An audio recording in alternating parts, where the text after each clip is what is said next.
Hello, I am Amber Meyer, Soul Alignment Coach and the creator of the Akashic Angel Healing Academy, which is a 6-month dual certification program in the Akashic Records and Angel Healing.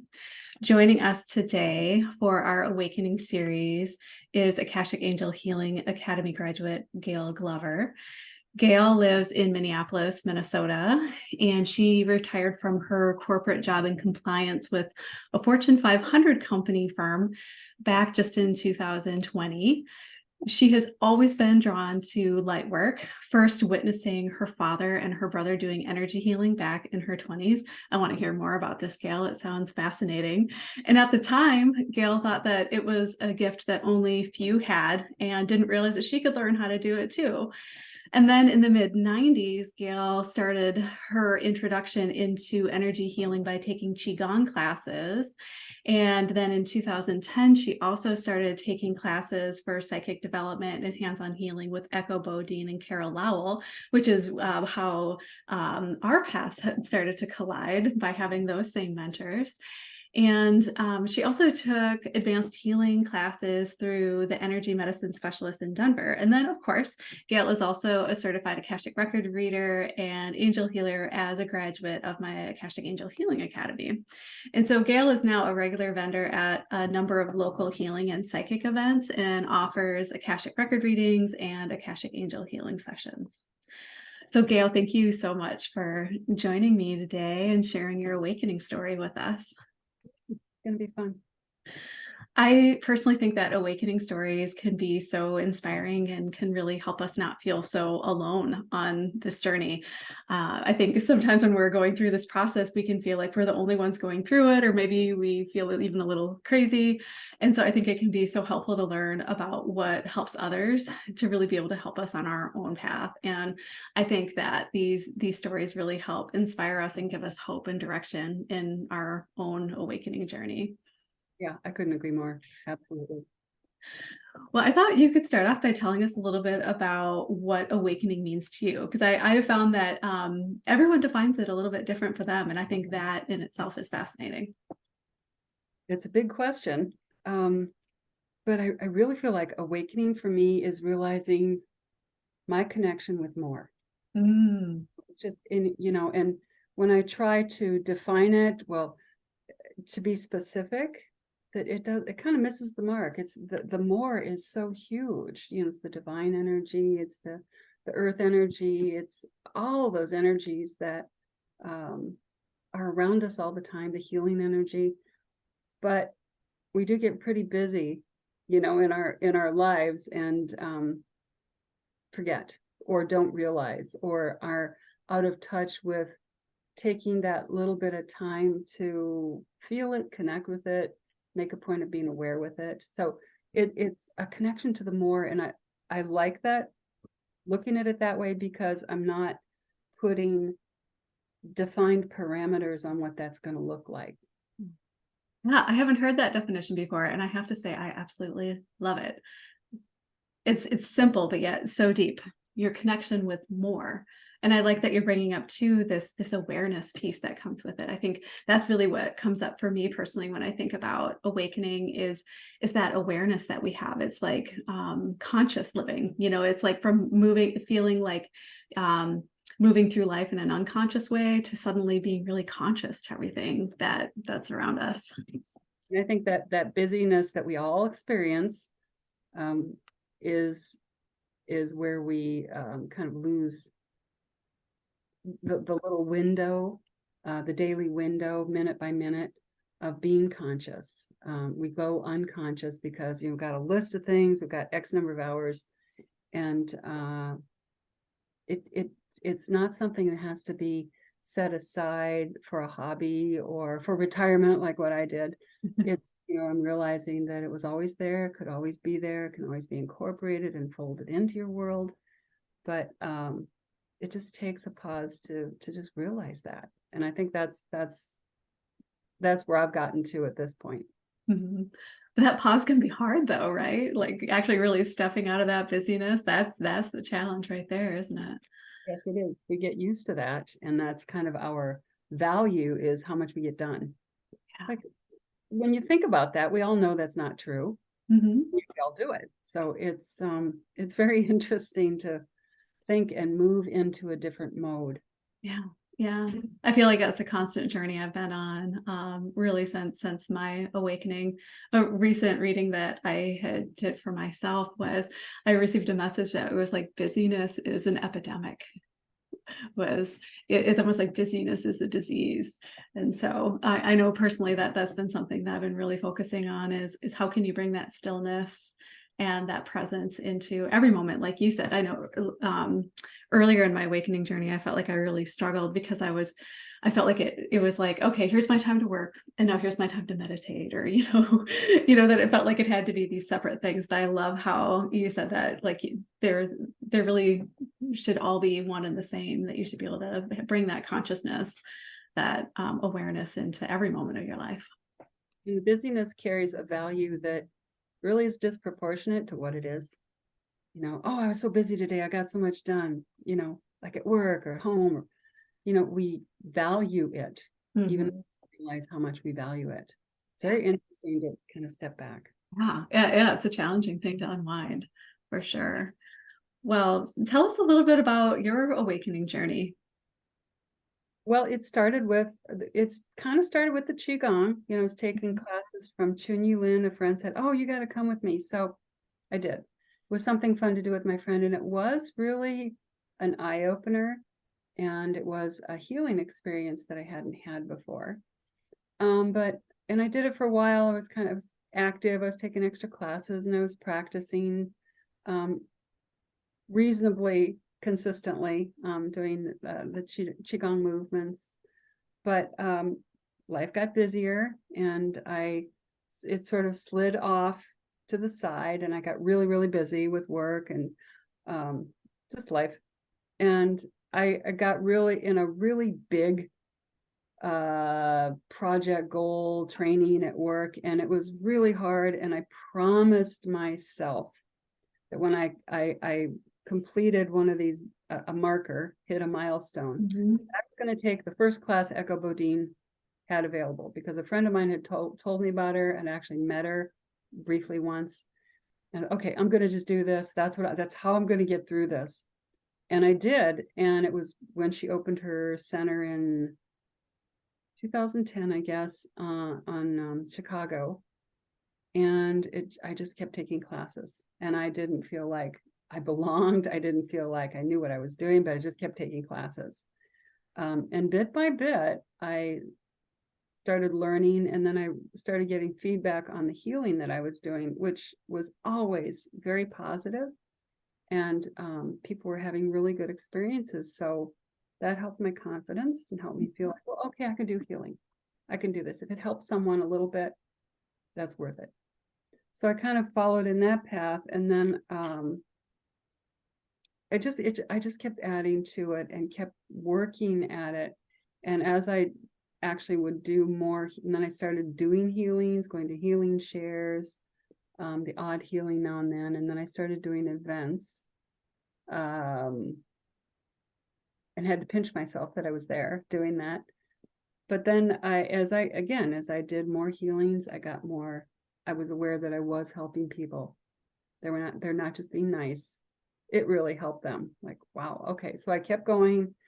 And I remember you talking about angelic healing, because we met at Echoes, and then we were talking about angelic healing. So I was really waiting for you to offer that class. I thought, okay, angel healing. I like that. And then when you offered your Akashic classes, I jumped on it. I just I don't know what I'm doing, but I'm doing this anyway.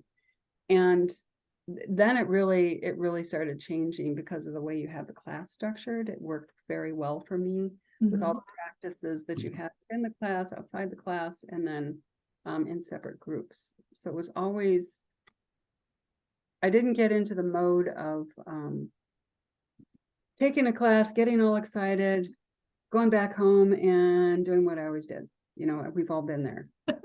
This is different because every time we would do an exercise, a practice in the class, or a practice in one of the outside practice sessions that you scheduled, always felt like, okay, I don't know what I'm doing, but I'm going to do it. And doggone it, every single time I was getting information. And in the meantime, I'm a vendor at events, and every single time I would get information that felt really like a good fit for the person.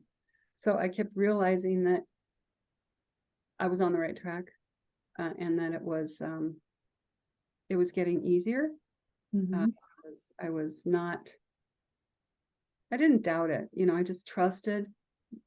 Accessing the Akashic records lets me trust what comes through, that this is information from the Akashic records for this person.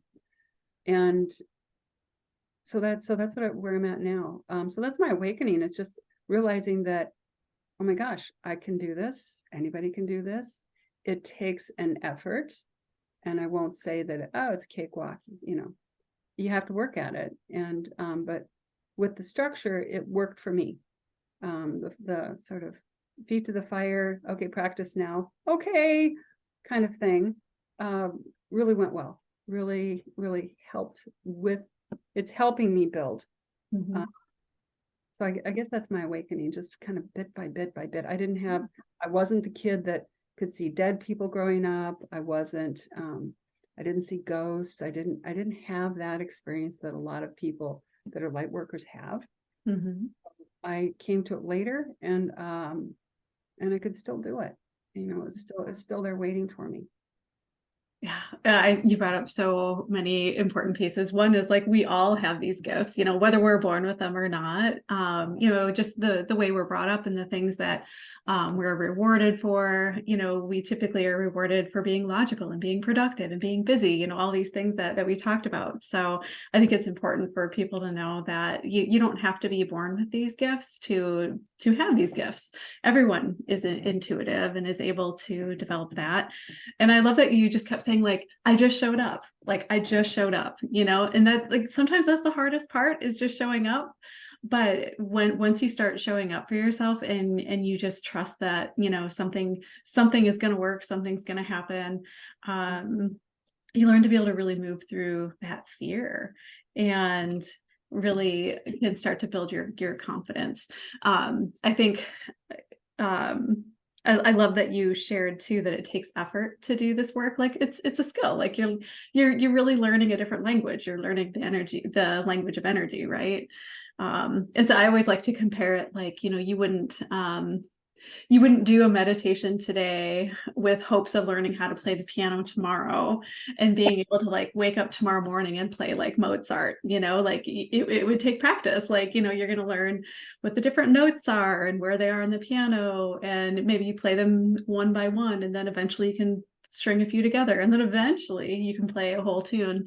And developing your intuition can be really similar to that as well. That we're probably not gonna do this one amazing meditation that's gonna, like, open up everything for us and we're gonna see ghosts the next day or something.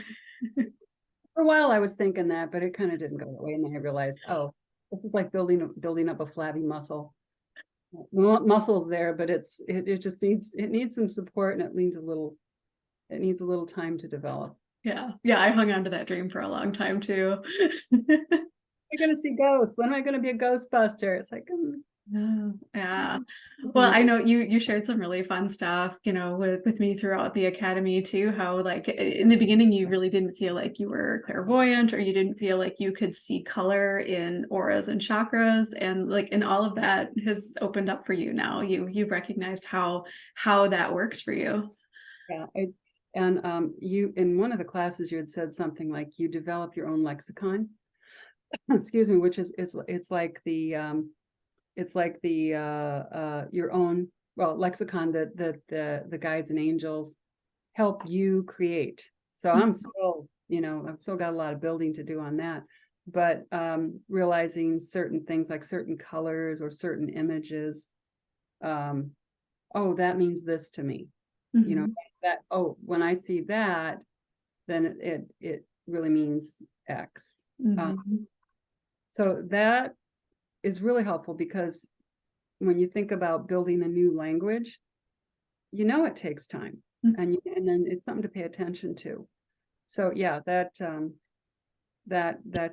that I don't think I'll ever stop learning that one. I think there will always be some new way to interpret the information that I get a little more accurately. Yeah. Yeah, I like to call that the intuitive dictionary. So, the first piece is just recognizing the messages that you are getting, and then the second piece is then, how do I translate this? So yeah. The interesting thing is that I really didn't think I was clairvoyant. I did not think that I would get images. I thought I was more clairaudient or clear. Oh heck, what's the one for just knowing? Claircognizance. Yeah. Claircognizance. Yes, see, I'm still learning, but I really thought that claircognizance was more was going to be the skill that I would develop, and lo and behold, images are coming through, which are very interesting, really surprising. So learning to work with images that I didn't think I was going to be able to do that has been really fun. So I get a combination of claircognizance, sometimes clairaudience, or I'll see a word, and then sometimes imagery. So I can't count on, one of the clairs to come through to provide me information, which is, I think that's pretty neat that I get them all bits and bits. That's super cool. If there was anything that you would want to share with someone who is, going through their own awakening journey, about something that you found helpful or that you found helpful in developing your intuition, kind of either route, what would you share? Get used to being a little uncomfortable, because it's not a straight shot.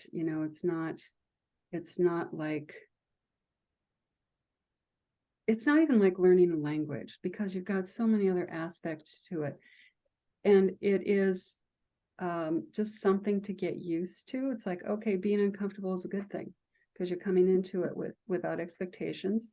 You're open. You're not sure how it's going to go. You take what you receive, and you learn as much as you can from it, as far as the information or the practices or the information in the class. So it's just part of the deal. You're going to be a little uncomfortable. You're not going to walk in, it's like, oh, I can do this. And that was one of the really nice things about the class, too. When we would have a practice, we break out into rooms, and then we have a practice session with one of the other students in the class.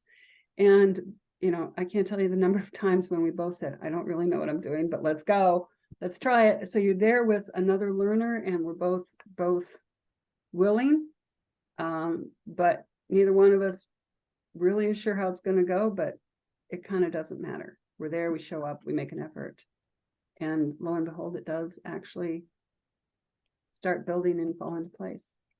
Yeah, you just lean in, and that's where you start to like blow your own mind. It's just like, wow, I can't believe that came through, and that landed so well for the other person.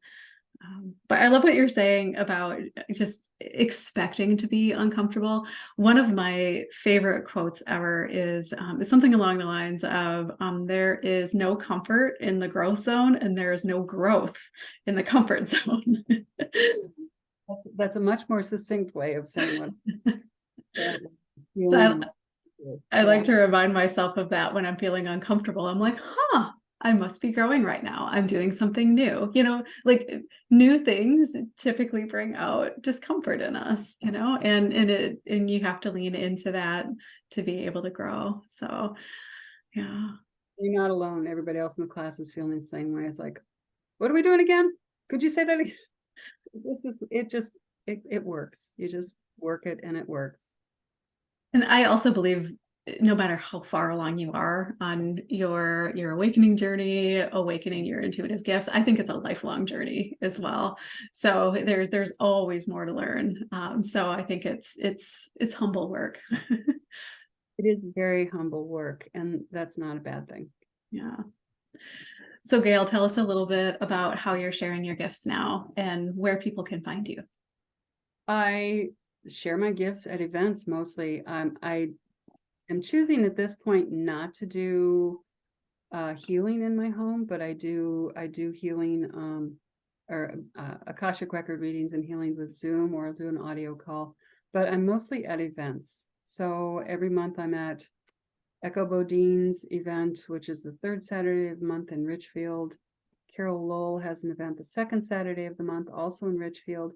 And then I usually do another event. So in September, Carol's event was last week. Echo's event is this Saturday. And then the third Saturday, the 23rd, I will be at the Autumn Moon Psychic Fair event at the Midtown Global Markets. And then next month I'll do Carol, Echo.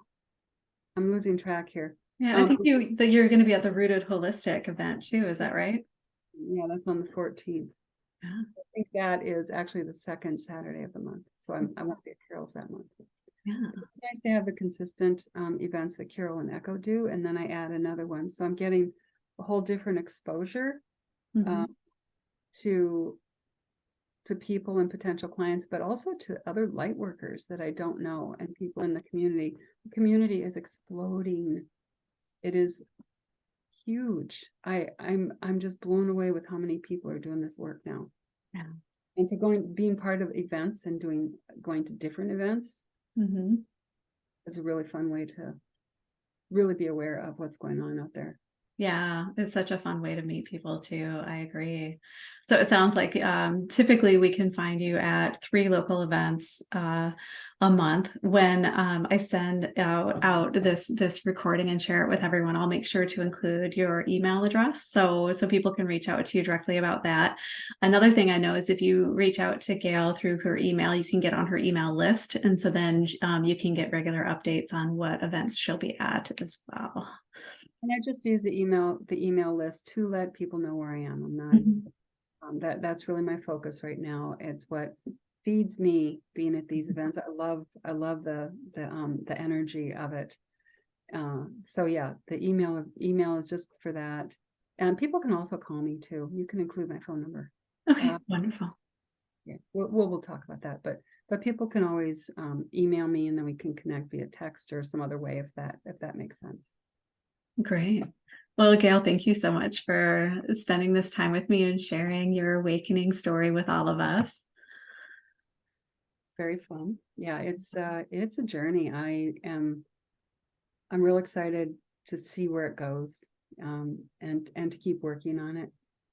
There's so much information that I keep going back over it. It's like, oh, how did I miss that? So there's a lot to work with, and as I get to the place where I can incorporate it, it's there. So it's kind of fun. Well, thanks everyone for tuning in and watching, and we will be sharing more awakening stories with you soon. And so until then, I am sending you all lots of love.